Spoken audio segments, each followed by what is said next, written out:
Well, there's more breaking news tonight. This on Capitol Hill. The House is giving President Trump what he wants, a mammoth funding bill that includes new money for his border wall and money to fund part of the government. CNN's Ryan Nobles has the latest from Capitol Hill. So, Ryan, this bill passed the House, but at the Senate, does he have the votes?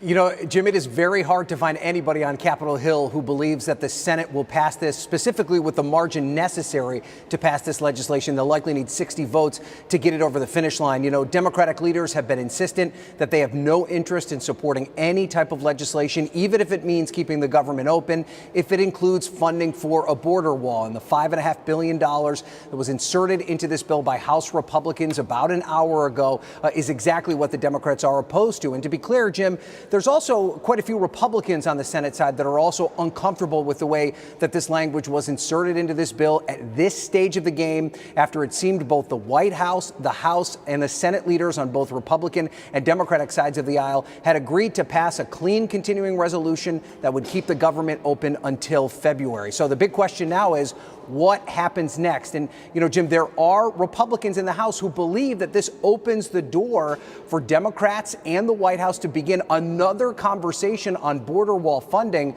but that doesn't seem to be based in any kind of reality. Democrats have said over and over again that that is a non-starter for them. They felt like they had a deal on the table, and the president turned his back on that deal. And so now a shutdown seems very likely as we are now approaching that midnight deadline on Friday night. Jim. Christmas shutdown. Ryan Nobles, thanks very much. Joining me now, USA Today columnist and CNN political analyst Kirsten Powers, and two of our political commentators, former Trump campaign advisor Steve Cortez and former Republican Congressman Charlie Dent. Steve, simple question to you. Is this going to end well for the president?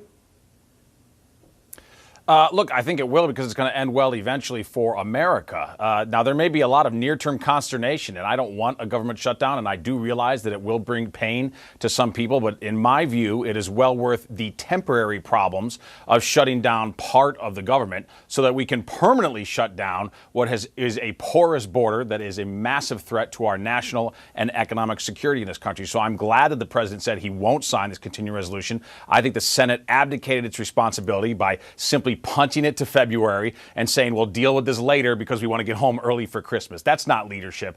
So I think the president is showing leadership here and trying to force their hand.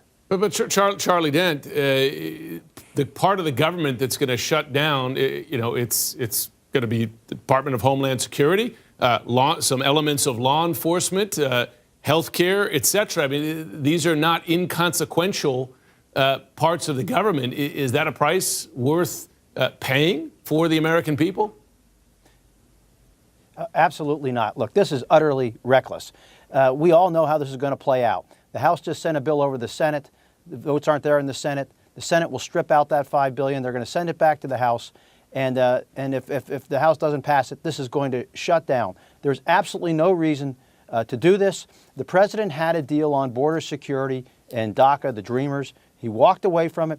The president, like he said the other day, he is going to own this. You know, these members of Congress, they have a responsibility to govern. And this is an utter failure of leadership if in fact, we actually shut this thing down. And after a week like this, with Jim Mattis just announcing his resignation, and, you know, the Cohen and Flynn and the Syria pullout. I mean, this has just been an incredible week. I mean, in fact, it seems like they're in crisis over there. I mean, order. We need order and stability and discipline, not this disorder and dysfunction, constant chaos.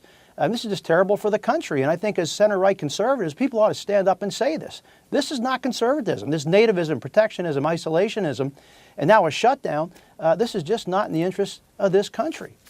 Kirsten, you heard Charlie Dent there. He laid out, events that seem a million years ago. General Flynn appearing before a court 48 hours ago. But I mean, the series of events this week, is this an administration in chaos to the point where it can't run this country? Well, I think, yes, I think they've been in chaos for a while, but today was a particularly chaotic day. And I think that you even see the chaos now bleeding into the right, which we haven't typically seen in the past, where you have them now turning against the president, and I think feeding into the chaos a bit, because that's why he has walked back his earlier claims. I sat here last night saying, we shouldn't chide him or shame him for so-called caving, because he did the responsible thing in terms of avoiding a government shutdown and compromising on the wall. And then he gets attacked by Fox News and Ann Coulter, and he changes course and now is willing to shut down the government over Christmas. So, I don't see any other way to spin this other than chaos, especially when you add in the resignation of General Mattis, which was not just a resignation of somebody who's highly respected. It was a complete rebuke of his foreign policy. And I think that that's the thing that is just the most shocking about it. So Steve Cortes, defend this for me. Jim Mattis, rather, enormously respected. It takes a lot for him to walk out of that door and rebuke the commander-in-chief. You had the president's national security advisor rebuked by a federal judge this week, contradicting the president's claims of FBI, forcing him to lie. You have the president now running into a government shutdown in the face of the reality that he just doesn't have the votes or the support for money in the wall. Defend the president's running of this country this week. Sure. Well, those are very different issues. But if I could start with the last one, they're all happening in the last 48 hours. What we started with here, which is the wall. They're all happening in the last 48 hours. The pace of news in Trump world is frenetic. That is for sure. We could never rest in the news business. But regarding the wall, it's not news. It's generated by the administration. It's decisions that this president has made.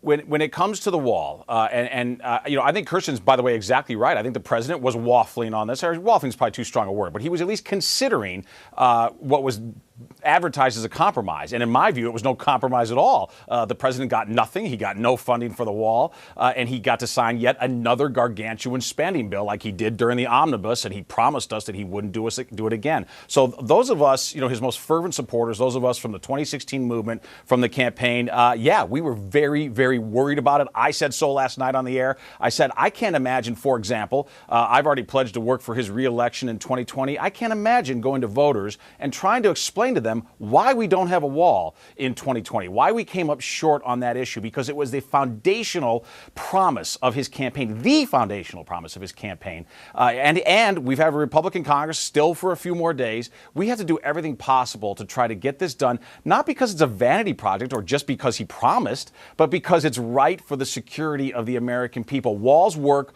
all over the world, particularly in Israel. I think that's the best example to look. A wall will work on our southern border. Our porous southern border is a national and economic security. I see you shaking your head. I want to give you both a response, but Charlie's been shaking his head throughout. Republican Congressman Charlie, respond, and then let's go right to Kirsten. I served on the Homeland Security Committee. I have not heard one serious expert on border security say that we need a 2,000-mile wall. I've never heard anybody say that. What we do need is operational control of the border. I voted for the Secure Fence Act back in 2006 that allowed for 700 miles of vehicular and pedestrian barriers, detention beds, border patrol agents, technology on the border. Yeah, we have to do more. But simply, somebody please define wall to me. Is it just, it's a wall with steel slats, 2,000 miles? How long is this going to be? Everybody knows that this is not the best way to establish border security by itself. And so to go to the mattresses over this, in my view, is just simply insane. We have to get back to some measure of order and discipline and stability in this country. And it's got to start with the President of the United States. I mean, this anarchy has got to end. I mean, I feel like, there are a few inflection moments. Charlie, the travel anarchy that has to end is the anarchy at the border. Where we have caravans of thousands of people. Oh, come on. It's like, I feel like this is a Charlottesville week, a Scaramucci week. This seems worse. I mean, the Trump Foundation just got shut down this week, in addition to all the other things we just mentioned. I mean, it just seems like they're in crisis and anarchy, over there. That defines our border, and it has for many years. And unfortunately, we have thousands of people who the mainstream media promised us time and again would never get here. They got here, and they attacked our border. Actually, the numbers are down, but Kirsten, please go ahead.